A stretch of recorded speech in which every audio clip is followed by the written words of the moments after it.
রাসূলুল্লাহকে ইট বালি পাথর বলেছে, রাসূলুল্লাহ সাল্লাল্লাহু আলাইহি ওয়াসাল্লাম খ্রিস্টানের হুজুরের খ্রিস্টান নামাজ বলেছে। আমি বলেছি মুখ গেরা ওর মুখ থেকে ওর মুখ বদরের মতো হয়ে গেছে। আমি চলে আসছি থেকে বলেছি, কারো পরোয়া করিনি। আমার নাম চলে আসছে থেকে আমি বলেছি, যারাই কিয়ামত পর্যন্ত রাসূলের বিরোধিতা করবে তারা চার সন্তান ছাড়া মানুষ হতে পারে না। কথা ঠিক না ভুল বলে? চুপ করে থেকুনি মুসলমান। সব জায়গায় চুপ থাকলে ইমান নষ্ট হয়ে যাবে, আর সব জায়গায় হা হা করলে ইমান নষ্ট হয়ে যাবে। উত্তিসার বসা বুঝতে পেরেছেন? হুজুরের মহব্বত করে, হুজুরের ভালোবাসা করে। কেন আমি বলছি কুকুরের কথা? কেন আমি মুখের ভাষায় এখন বলছি? লোকেরা বলে সংসদের কথা বলো। না না না, সংসদের কথা বলবো না। এই শিক্ষা আমি পাইনি। এ মুসলমান কিতাব পড়ে যাও, তুমি যদি পড়তে না পারো যাও পড়ে যাও, আমি বেশি জানি না। যেটুকুন বলেছো এটুকুন বলে দিয়ে যাচ্ছে। আব্দুল্লাহ বিন রাওয়াহা বলে রাসূলের একজন সাহাবা ছিল, সে মুতার যুদ্ধে শহীদ হয়ে গিয়েছিল। আব্দুল্লাহ বিন রাওয়াহা রাসূলের সাল্লাল্লাহু আলাইহি সঙ্গে ঢাকায় উমরা করার লেগে যখন মক্কা শরীফে ঢুকছিলেন, প্রথম মক্কা শরীফে আব্দুল্লাহ বিন রাওয়াহা ঢুকছে, যখন মক্কা শরীফে আব্দুল্লাহ বিন রাওয়াহা ঢুকতে আরম্ভ করে দিয়েছে, ওই সময়তে হুজুর পাক সাল্লাল্লাহু উটের পিঠে বসে আছে, উটের লাগাম আব্দুল্লাহ বিন রাওয়াহার হাতে, আল্লাহর ঘর সামনে সাহাবা হুজুর আছে, আবু বকর সিদ্দিক আছে, ওমর ফারুক আছে, উসমান গনি আছে, মাওলা আলী আছে, সমস্ত সাহাবা হুজুর আছে, আব্দুল্লাহ বিন রাওয়াহার হাতে উটে দাঁড়িয়ে আছে, আর ঢুকতে আরম্ভ করে দিয়েছে। আর সামনে দেখা যায় কাফেররা সব দাঁড়িয়ে আছে। আব্দুল্লাহ বিন রাওয়াহা চিৎকার করে করে বলতে আরম্ভ করে দেয়, এই কাফেরের বাচ্চা সরে যা, তিন দুনিয়ার বাচ্চা হাবিবুল্লাহ আসছে।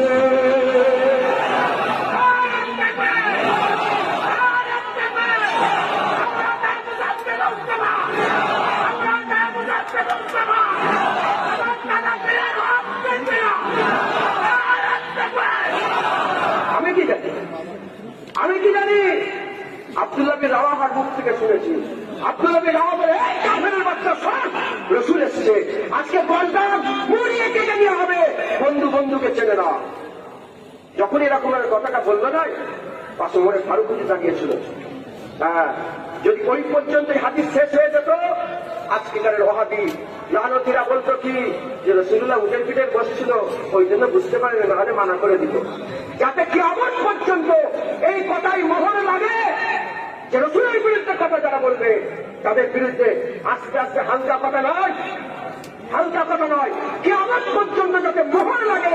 এজন্য ওমর ফারুক বললেন, হে আব্দুল্লাহ বিন রাওয়াহা, মুখ সামলে কথা বল, সামনে আল্লাহর ঘর কাবা আর পেছনে উটের পিঠে রাসূলুল্লাহ, মুখ সামলে কথা বল। যখনই এই কথা ওমর ফারুক বলেছে, আমার রাসূলুল্লাহ বলে, ওমর চুপ, ওমর চুপ, তুই জানিস না আব্দুল্লাহ বিন রাওয়াহার কথা কাফেরদের করে তলোয়ারের থেকে বেশি আঘাত করছে। ওদের দিনে তলোয়ারের থেকে বেশি আব্দুল্লাহ বিন রাওয়াহার কথা আঘাত করছে। কি শিক্ষা পেলেন? যারা মুস্তাফার দুশ্মনী করে, হুজুরের সাথে যারা গুস্তাখি করে, তাদের করে এমন এমন কথা বলতে হবে, যারা রাত্রেবেলায় শুয়ে শুয়ে কাঁদে, যারা যে রাত্রেবেলায় শুয়ে শুয়ে কাঁদে, তাদের দিল থেকে যেন খুন বেরোয়, তাদের কাপ চোখ থেকে যেন পানি বেরিয়ে যায়, তাদের কলিজা যেন ফেটে যায়। শোনো, আমার কিছু ব্যাপার নয়, আমি রাসূলুল্লাহর গোলাম, আমি হুজুরের দরবারে কুস্তা, যে রাসূলের বিরুদ্ধে কথা বলবে আমি কেউ করবই করবো। যে হুজুরের বিরুদ্ধে কথা বলবে আমি কারো পরোয়া করি না, কারো পরোয়া করি না। শয়তানের থেকে বড় আলেম কেউ ছিল না। শয়তান আল্লাহকে অনেক রিসার্চ করেছিল, তার শেষ কাছে হয়েছে। তুমি কি রিসার্চ করছো? তোমার শেষটা খারাপ হয়ে যায়। আমি দোয়া করি আল্লাহ তোমাকে হিদায়াত করুক, রাসূলের দিকে চলে আসো, হুজুরের কাছে এসো, আল্লাহর কাছে মাপ চাও। আল্লাহ ভুল করে ফেলেছি, ভুল করে ফেলেছি, হুজুর পাক নূর, আমি হুজুরকে ভুল করে ফেলেছি, আসো ফিরে এসো আল্লাহর কাছে। আমার আল্লাহ বড় দয়াময়, আল্লাহ মাফ করে দেবে। মৌলানা সাহেব বসা আছে, কথা বলে কেটে দিক না। অন্য জমানায়, অন্য উম্মতরা, অন্য নবীর জমানাতে যখন নবীর সঙ্গে বিয়াদবি করত, আল্লাহ তাদের করে অনেককে ঝড় বানিয়ে দিয়েছে, অনেককে বাদর বানিয়ে দিয়েছে। কথা ঠিক না ভুল বলে? অনেককে শুকর বানিয়ে দিয়েছে, অনেককে বলেন বাদর বানিয়ে দিয়েছে।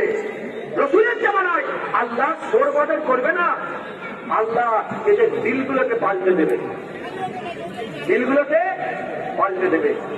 আল্লাহ মাফ করেন, আল্লাহ মাফ করেন, মানা চান।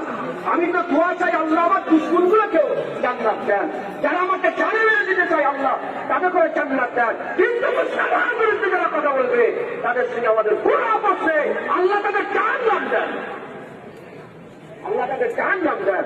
কারণ আমাদের সম্পর্ক, আমাদের ইজ্জত সব রাসূলুল্লাহর নামে একবার জেনে বলছে। আপনি নামাজ পড়ে পড়ে কপাল কালো করলে, নামাজ পড়ে পড়ে কপাল কালো করলে, আর দিনে দিনে রাসূলুল্লাহর মহব্বতে দাগ না লাগাতে পারলে কপাল করে কি, কপাল কালো করে খিলাম। তুমি কাবা শরীফে যাচ্ছ, মদিনা শরীফে যাচ্ছ, হুজুরের মহব্বত যদি দিনে না থাকে মক্কা মদিনায় গিয়ে খিলাম।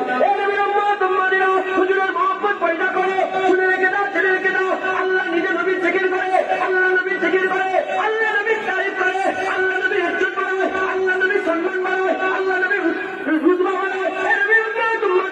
কালেমা পড়ো নবীর নাম, আজানে নবীর নাম, আজানে নবীর নাম, একামত নবীর নাম, নামাজে নবীর নাম, কুরআনে নবীর নাম, জান্নাতের গেটে নবীর নাম, খুতবাতে নবীর নাম, আলেমের নবীর মুখে নবীর নাম, আশিকের জুবানে নবীর নাম। আল্লাহ নিজে তো, আল্লাহ নিজে তো ইন্নাল্লাহ মালাইকাতু ইউসাল্লুনা আলান নবী বলেছে। আল্লাহ নিজে তো বলেছে আপনার আলাদা জিকরা, আল্লাহ এই দুটো জিকির করে জানিয়ে দিয়েছে।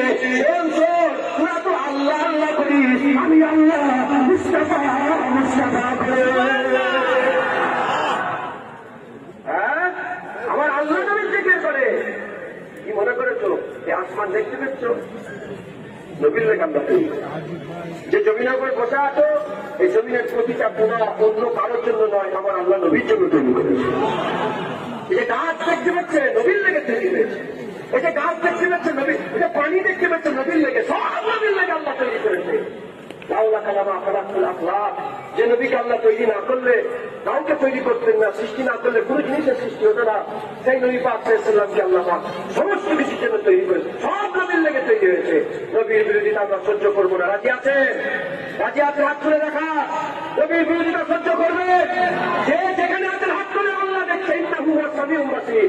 নবীর বিরোধিতা সহ্য করবে? জবান দিয়ে বলেন না। নবীর বিরোধিতা সহ্য করবে? নবীর বিরোধিতা সহ্য করবে? নবীর বিরোধিতা সহ্য করবে? না করবো না। হুজুর পাক সাল্লাল্লাহু আলাইহি ওয়াসাল্লাম শেষ কথা